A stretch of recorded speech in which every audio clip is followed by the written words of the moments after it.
Kapin 5,000 ka mga barangay officials mitambong sa Provincial Barangay Congress sa Lanao del Norte. Samtang kapin 1,000 sab ka mga estudyante sa mga probinsya ang nakadawat og ayuda pinaagi sa Assistance to Individuals in Crisis Situation Program sa DSWD. Si Lu Antonio sa PA Iligan City, Lanao del Norte sa report.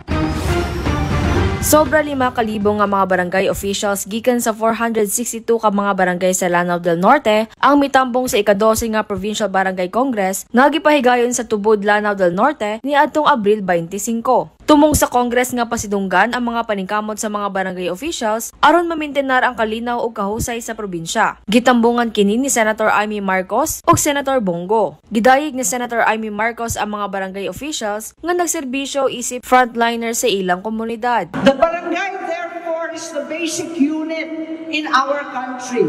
And in the barangay, we have the first line of defense in addressing their concern.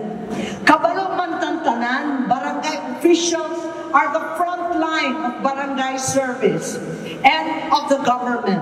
Kayo ang mukha ng gobyerno sa bawat barangay. Sumalat ni Senator Bongo, importante ang papel sa mga barangay official. At meron din po akong na-file sa Senado, ito pong Magna Carta for Barangay Officials at Magna Carta for Barangay Health Workers din po.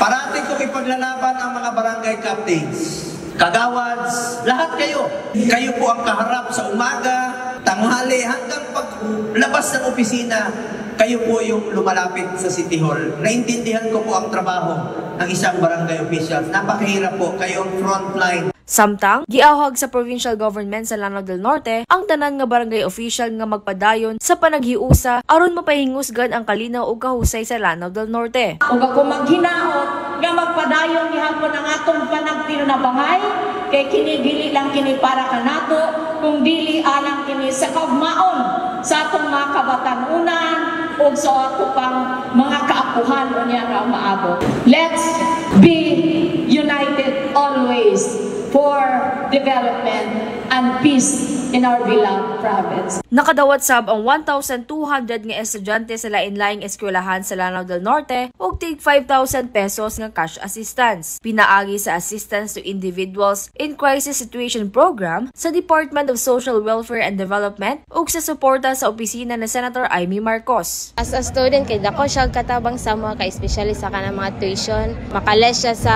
finance sa parents. Daghang salamat nga naay inani nga program cash assistant nga makatabang sa mga estudyante. Ang AIX program usa ka programa sa DSWD nga tumong nga maghatag og assistance lakip na ang medical, funeral, educational, transportation, food ug cash. Lu Antonio sa PIA Iligan City, Lanao del Norte para sa Pabasang TV sa Bagong Pilipinas.